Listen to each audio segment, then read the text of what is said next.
2 and a slightly hotter version of myself. When I say hot, I don't mean fit. I mean, wow. And wow, not in a good way. I've just taken Luna to a soft play party.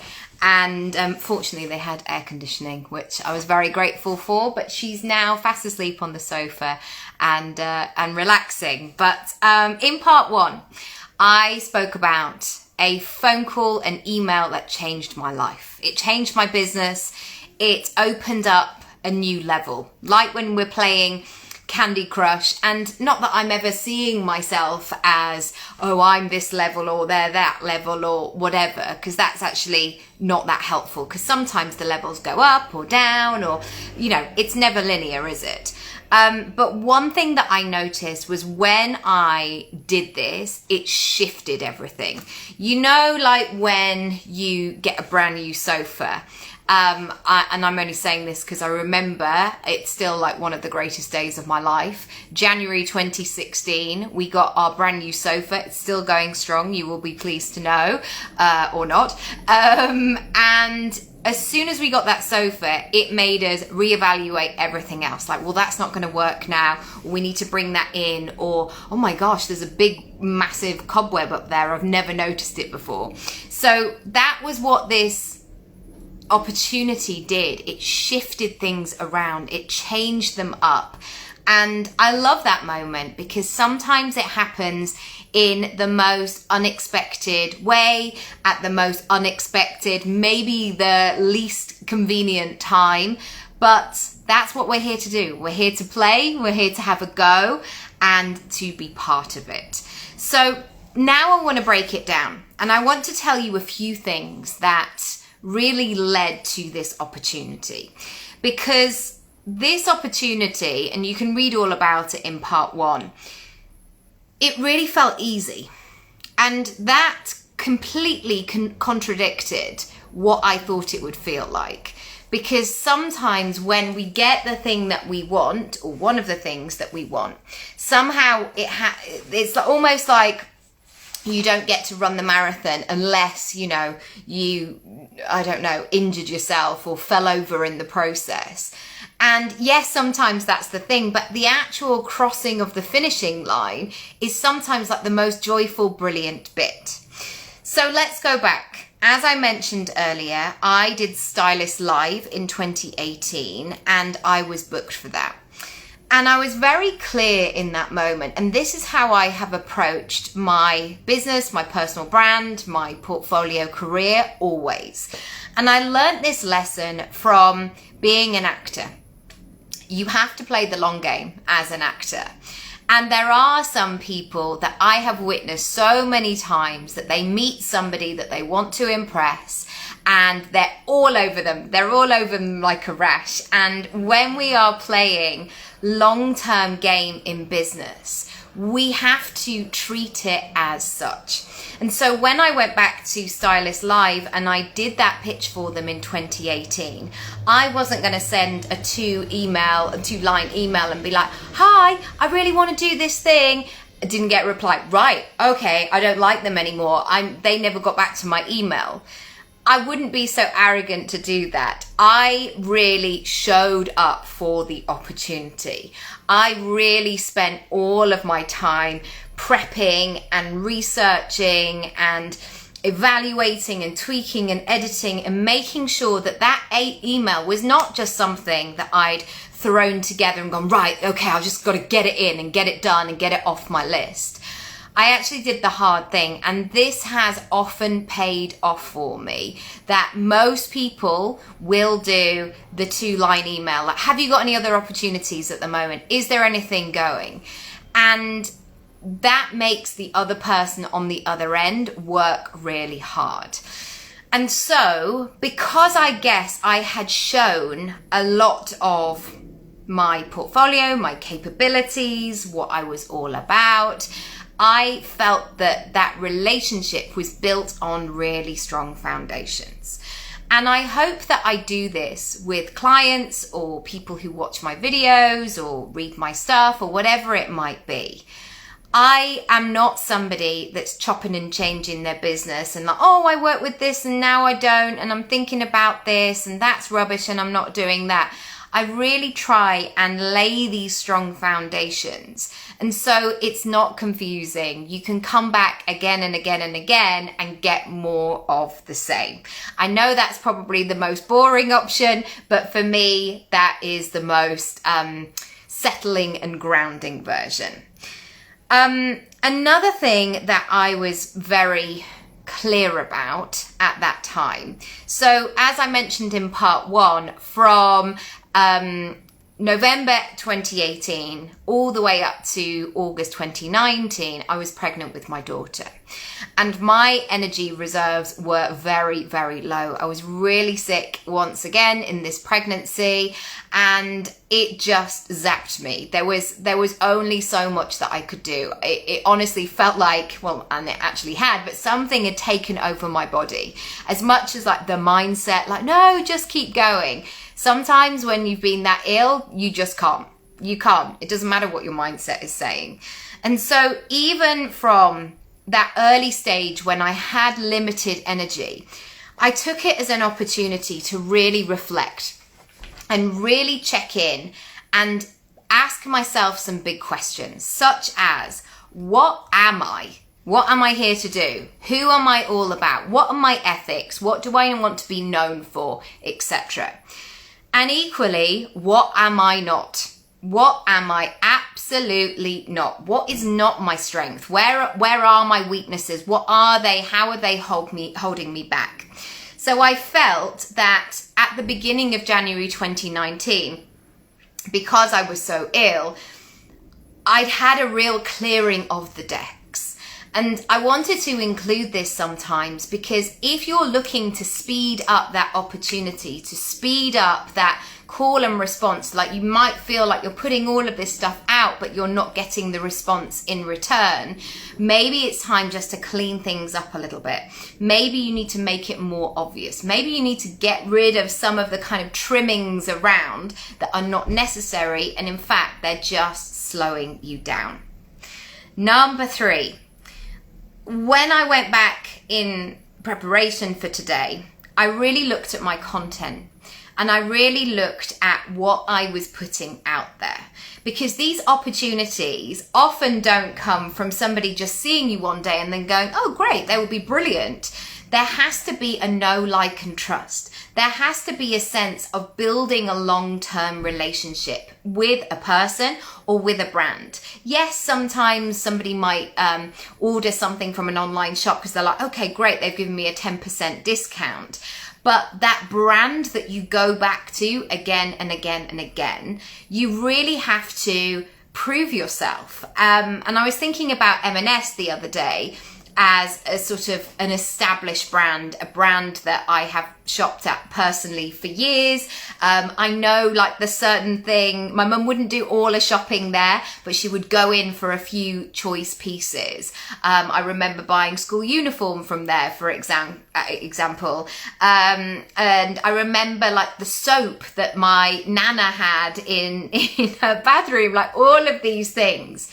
And I'm sure over the years they've had to evolve, but equally when you say M&S, you kind of know what you're going to expect. You sort of know the standard, the caliber, the quality, the range that you're going to get from there. And anything less or anything different will take you by surprise, or maybe just take some getting used to. And so one of the things that I was really intentional about doing was doing things that I could do once. So make a video and share it again and again and again. But not just make one video. I'm going to have to plug you in. 1 second. 1 second, 1 second. Here we go. I might have to hold this while I charge up my phone a little bit. 1 second. Let me just... We are back in the room. So one of the other things that I really had to do was to make sure that content, that effort was really working for me. It was almost like planting those seeds that I know would blossom again and again and again. I also worked with my energy. So the days that I had clear, the days that I felt good, I got myself together. I'd prepared in advance. I had a running notebook of ideas for content and various things, and I batched them. So if I had a day where I had no hospital appointments, or I wasn't, if I was feeling good, I was like, right, I'm going to do 50 videos in a day. And I would literally do that one after the other. Might change my top, might not. You know, it's one of those things. But I think this thing about visibility, and it comes up a lot as well, that there's somehow this presumption that we're going to just feel like it. We're going to feel like it every day because the experts say show up every day. There's this expectation that as human beings, we should, or we may feel like doing that. And that is not the case for me. You know, sometimes there are days when I don't want to be on my phone. I don't want to be documenting every moment of every day. And I just want to be off my phone. And I think when you have a business that is marketed a lot online, there is that feeling that you should be doing these things. And so this is about finding ways where you can meet your expectations. You can take actions that are going to fit in with your ambitions, but you're not necessarily going to feel like you have to be on all of the time. Number 4, I hear this a lot from conversations that I hear. This talk about the algorithm, like nobody sees my stuff, nobody's watching. Oh, I feel like I'm talking to a brick wall, like all of this negativity. And I get it. Like when you put yourself out all the time and you're not getting that reciprocity, you're not getting that connection or engagement, it can be really frustrating, especially if your business relies on that. But I want to throw something else in the mix. You never know who is watching and at what point. And I've told this story so often, but there is a chat that Matt once said, and I had exactly the same thing. He called me into the kitchen. He'd made dinner. It was a fish pie, incidentally. I remember it so well. And I had a moan. I plopped in the chair and he was like, what's going on? You all right? And I just said, I just feel like I'm putting so much effort in and I'm not getting anything back. And he'd begun eating by this point. And he put his fork down and he said, just because people aren't engaging doesn't mean they're not watching. And that took my breath away. And that changed, again, so much about my approach to life, to business, because I was thinking about how much content I search out, that I watch. And actually, I very rarely message the person afterwards and say, oh gosh, that was fantastic. That really changed my life, etc. And I have now learned to do that more because I want people, me to play my part in this, to feel appreciated for what they do. So I've really made an effort to say, gosh, that really helped me today. Thank you so much. Or I'm now going to do X, Y, and Z because I loved what you said in this area. But it would be really easy to slip down the slide of nobody's watching, it's not fair, it's not happening quick enough. So I want you to find a way where you can switch it because it could change tomorrow. It absolutely could change tomorrow. Number 5, always have your reader, your watcher in mind and take their energy and their time seriously. Respect it. So when you are showing up to create content, to market your business, make sure you are meeting their expectations. So maybe they're looking for things to be useful. Maybe they're looking to be entertained. Maybe they want to feel reassured. Maybe they want to feel less alone. Maybe you have the solution, the idea to the one thing. I always think about this, like people who can help babies get to sleep. If you are that person who can help a baby get to sleep, who can give some respite to tired parents, don't hold back. Share it. And in a way, if you know that information, I don't necessarily need, and again, I'm being quite careful here because I don't want to be like, I just want you for your stuff. But with time being really difficult sometimes, where we're trying to do all of the things, what I'm saying is make sure you get the balance right. Make sure that you're not just showing bits of your life. Show people what you can do. Show people how you could really help them, the solution that you provide, and don't hide from it. Because there are so many times, I know myself as a buyer, as a consumer, I've had that moment where I've gone, yes, you're exactly the person that I want. And you don't have to make it complicated. Another example I can give you, last night in a Facebook group, so my sort of local area one, a man put up some beautiful cabinetry. I could never say that word. He makes cabinets. He makes bespoke, handmade, beautifully carved wardrobes, drawers, kitchen stuff. He makes those pantries, you know, the ones that pull up and you have all your spice. Yeah, all of that. And he basically said, hi, I'm Paul and I live in the place and this is what I do. Get in touch if you want more. And that was so great. Thank you, Paul. Thank you, Paul, for being so deliberate. Sorry, this new phone is really heavy. Thank you, Paul, for being so deliberate about what it is that you do.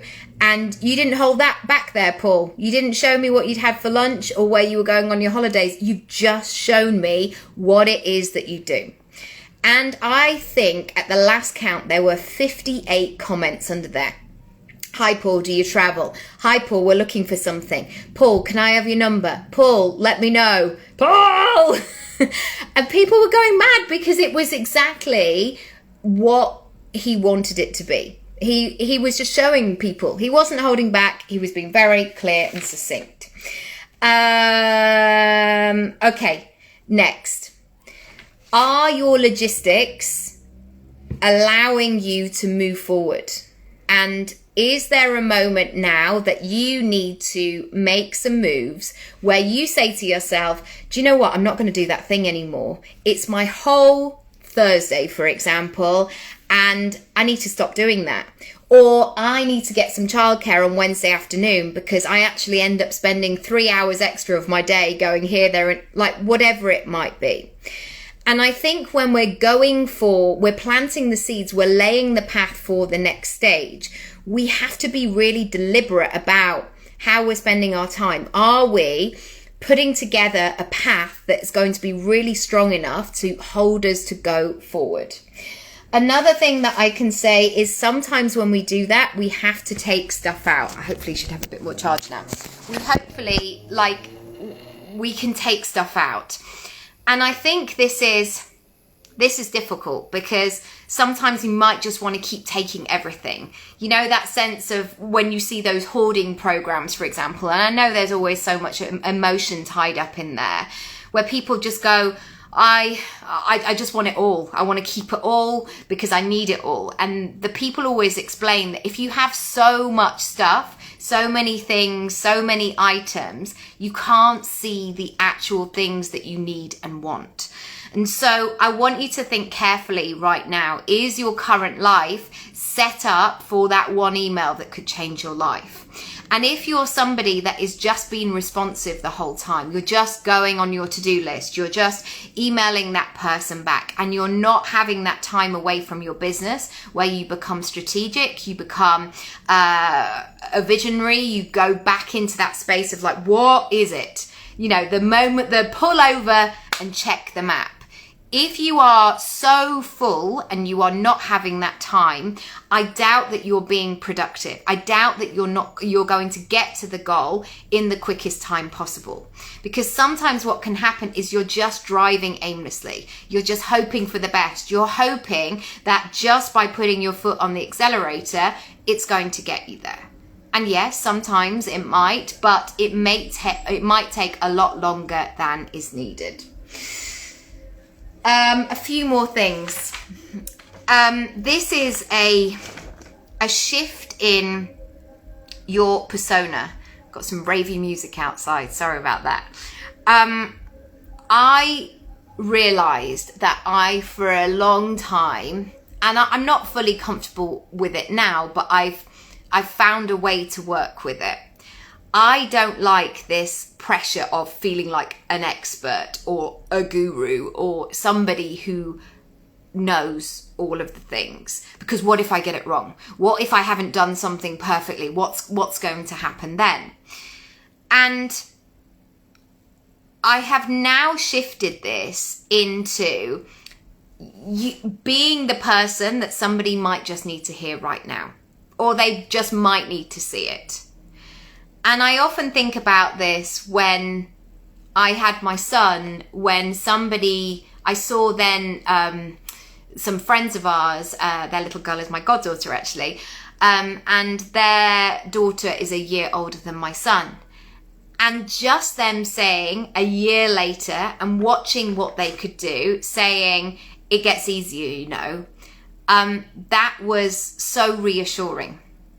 And so you showing up with your business, with what you're all about, and being able to say, look, I know you feel stuck. I know you feel overwhelmed. I know there's a lot of stuff going, or I know you're struggling in this particular area, or I know you need help in this particular area.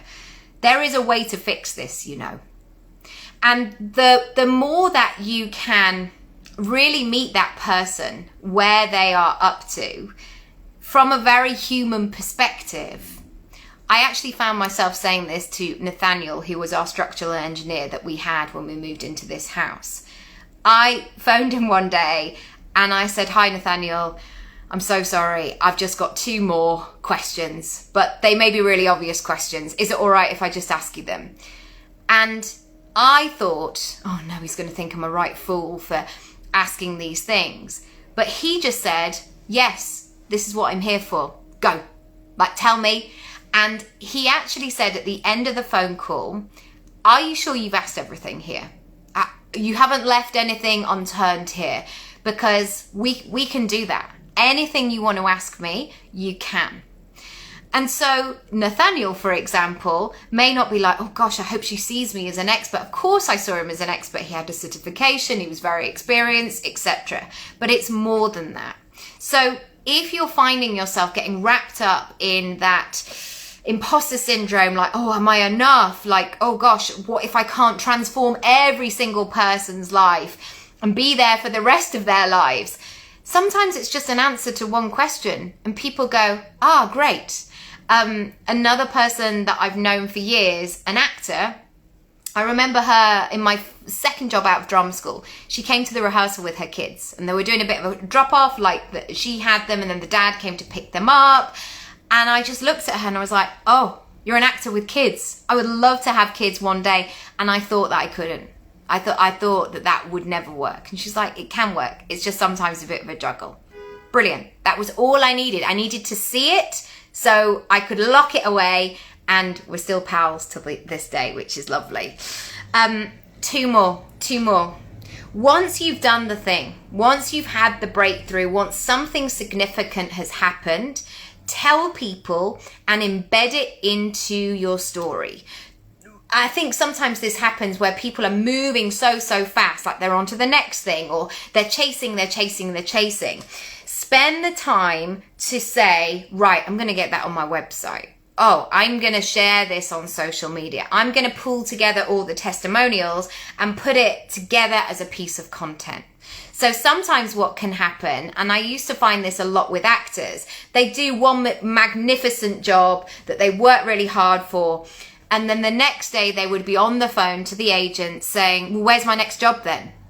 And sometimes you just need that bedding in moment where it's like, well, you've got loads of pictures from that acting job. You could put those onto your website. You haven't actually updated your CV and photo. You need to kind of do that. So don't miss those moments and recognize what you have done already. It's really, really key. Finally, where do you need help? Is my question. What is stopping you? And I know I spoke about this on the podcast last week about really making space for your business goals. So if you haven't seen those episodes, do go back. But I think sometimes these obstacles are sneaky. They hang about. They lurk under the surface. They disappear for a while and then they might come back. And working with a coach, for example, is a really great way of being purposeful going forward. So on that basis, if you would like a strategy, a plan, momentum for 30 days, I would love to help you. I am going to be starting on the 18th of September, so a week on Monday, and I'm going to be welcoming in a small group in. I am almost full, but I do have a couple of places. I want to see you fly I want to see you fly always, but from the 18th of September, every single day for 30 days, what could you do by the end of October? If you put your mind to it, if you gave it your focus, if you said, you know what, I am so bored of myself just talking about this thing, it's time for some action. And I will agree with you and I will say, yes, it is. Because I don't know what this thing is and maybe we don't even know each other. But I would put money on the fact you have been talking about this for a year. And maybe it was on your list on January the 1st. And you were so excited about this idea and you were ready to go. But yet here we are in September. And I have had that honest conversation with myself as well. This is not me calling you out and saying, why haven't you done this? Why haven't I done what I said that I would do as well? There are goals that I know have been lurking on that list and I've done nothing with them. And I can't keep talking about them. And I know we can't do everything at once. Like this year has felt very sort of chapter based for me. But there are things where it's like, it's time. It's time. It's time. Send me a message if you want to find out more. I will point you in the right direction. The kind of people that I work with, well, I work with lots of different people. So you can look at the reel on people who I have worked with.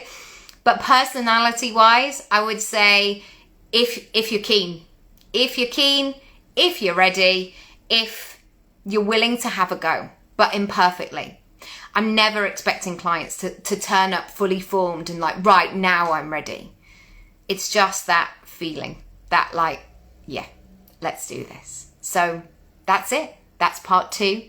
DM me, get in touch, let me know what you need.